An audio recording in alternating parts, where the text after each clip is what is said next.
Hello, this is Megan Bolter with ITF-USA Women's Committee. I'm here today in person with my first in-person interview, Jessica Younger. We trained together here in Sanford, Maine. She is a first Dan. And welcome, I appreciate you coming here and having this conversation today. Thank you. Thank you.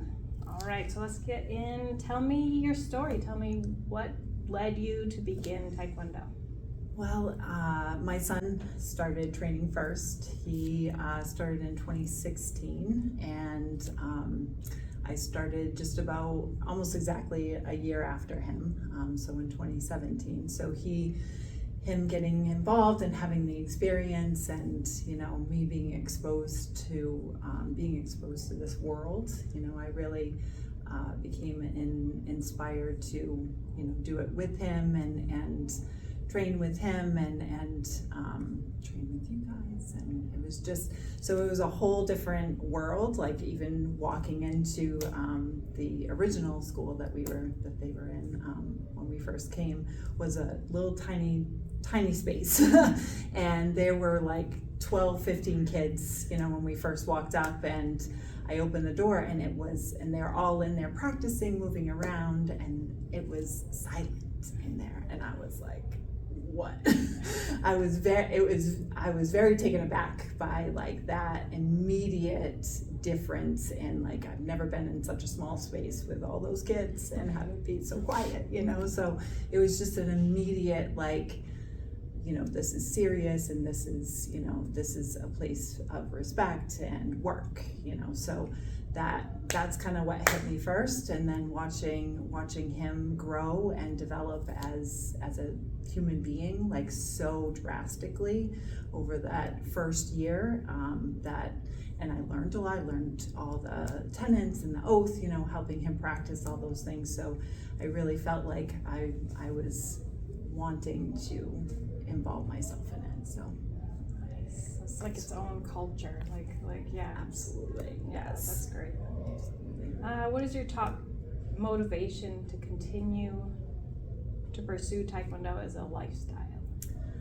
So for me, it is about the lifestyle, like, and that it never ends, and it's really like, maybe for some people that would be daunting, like I'm never gonna get to the end goal, and throughout the journey I've learned to, and really right from the beginning, my mindset was like, this is a commitment, like this is not just something like that has an end goal, and I tried to think of it that way just because I know how committed the instructors are and the other students were, so I didn't want to start without that mentality to begin with. So it's really just finding newer and ways to grow and just never sort of settle on any one point, I guess. That's great, yes. What factors are important to you as a woman leader in Taekwondo? Just showing up and doing the absolute best that you can, and being the embodiment as much as you can, especially when you get further and further and you become sort of the natural like example and the lead, kind of a natural. People that first come in here, especially other women, they're looking to us to like, what do I do, and is she uncomfortable? Like, she seems pretty okay with doing this, so and just being that, having as much strength in yourself and confidence in yourself as to instill that in the environment, I guess I would say. So Jess and I, we started about the same time, and we did not have any other women above us in the school. Right. So we sort of, fed off each other, and yes, absolutely. And yeah, I'm lucky and glad to have her. So, but I think that helps us now, because now we can be what we had hoped, what we wish we had to look up to, maybe. So that can help us in how we help the new women. Yeah. How do you encourage women to begin or to continue if they're struggling in Taekwondo? So I would say, again, it's that mentality of like, to just not just maintain, but continue your skill and practice. Like when you're not in here practicing, when you're not doing drills, even when you're doing solo drills, there are, again, the lower ranks looking to you for an example. So it's doing it for yourself and for the rest of the class. But when you practice on your own, it becomes like very personal, and it can instill that personal habit and the discipline that it takes to just continue. And even when there are times, maybe life happens and you can't continue to train as much as you want to, school, or kids graduate and go off to college, if you can maintain just the practice of it, and maintaining that routine is gonna make it easier to just continue it as for your life. So that's great. Yes. Looking around at other schools, do you find that having female instructors leading tends to encourage more women to join, where as opposed to an all-male school? I mean, I think it speaks to the culture in the school. If women are confident enough in their ability to then become leaders in that school, that shows to me, in my opinion, that they've had the encouragement, they've had the openness in the other instructors and the faith in them and their skills. So yeah, I definitely think that contributes to welcoming other women. It can depend on area, it can depend on a lot of different things, but I think, and having female kids, and obviously showing that family environment is definitely, encouraging for women. They feel like, oh, I can bring my family in here, they'll be welcoming and things like that. So, yeah, I think it definitely speaks to that, openness. Do you think having women to look up to is valuable? Sort of touched on that, but yeah. just for other girls and women. Oh, definitely. Yeah, I definitely think that. And I just, because we had each other, that was, and I just want to say, I would not be here. I really feel like, it would have been even more of a struggle, and even harder to get here without you and without doing it together. But having the inspiration just within our instructors too has just been like their commitment and their commitment to excellence and discipline. It just, and they expected or never expected any different from either one of us, just because we're women, and in fact it was even more push, like you need to be even more precise and you need to have even better technique, because you can't rely on physical strength because we're in the business of learning how to defend ourselves, right? I mean, at the end of the day, that's what we want to accomplish. That's why we do the drills and all of the things that we do. So, not being able to rely on strength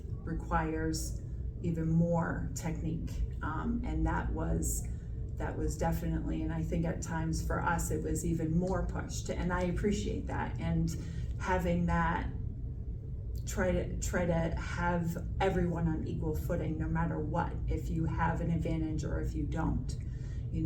We are all equal here, and we all put in the work, and the end result is whatever effort you put into it. So that has been inspiring to me, absolutely. And seeing and having that encouragement from them has just been unbelievable. And so, yeah, I like there's one, male or female, if you have, you break your foot, then we figure out how we do this with that one foot, right? You Exactly. break your hand, now we have other tools to work with, right? So it's just everything you're not out, right. You're not as tall as your opponent. How are you gonna combat that? You weigh 50 pounds less than them. How are you gonna handle that? Absolutely. Yeah. What would you say to other girls that are considering beginning? I would encourage them to just try it, you know, and whenever you try something, especially if it's something way outside of the norm for you, you know, there's something to be said, and there's tons of quotes about, you know, the value of being uncomfortable, and, you know, it, not only that, but to put everything in that and still be uncomfortable and see, okay, this is terrible, like I hate this, you know, like you're either gonna come out on the other side of that saying like, man, that was super hard, but it was awesome, like I wanna keep doing it. Or you come like, I am never doing that again. I just died and I don't wanna ever do it again.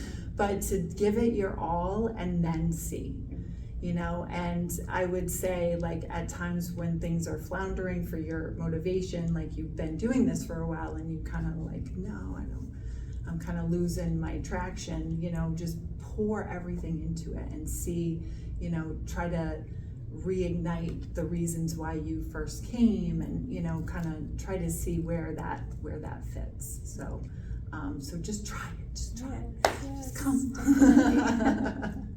So is there anything else you would like to add from today? Doing the seminar we had yesterday with Meg Miller from Echelon Front. It was a leadership seminar for everyone that doesn't know. She talked about, you know, extreme, I think she called it extreme ownership. In the mental health world, we call that radical acceptance. So it's basically the same thing. So a lot of the principles she talks about are some of the things that I use, you know, in my job. You know, you kind of detach yourself, your ego from, you know, whatever you're dealing with, and kind of leaving that to the side and owning your part in every way in leadership, and just what you can do differently, what you can do better next time, blah, blah, blah, blah, blah, all that kind of stuff. So it just reminded me again of like, you need to walk the walk in order to be the best leaders that I've ever been under here, and supervisors, you know, and any leadership role that was really, really positive and I felt really supported by them. They walk the walk. They were doing the work with us, and they embodied the integrity. They embodied all of the tenets. And you show up. If you're telling your students that you have to work, that they have to work hard and they have to practice and they have to, you better be doing it. You better show up and be there early. Like, you know, you can't be a leader without doing the things that you're telling your students that they need to do in order to be great. So that's just hands down, and I'm so appreciative to have had that this entire time with all of you, even you and you and Erin. I mean, you guys show up, and you've allowed me to show up. So thank you. Yay, well, thank you. Yes. Thank you. And I wanted to also announce that Jess is my very first member for the committee, the women's committee. So yay, welcome. Thank you. And if anyone else is interested in joining, please feel free to reach out to me and fill out the application. But reach out to me also. And yeah, so that's good. Thank you so much for joining me. It was great. Thank you. Thank you.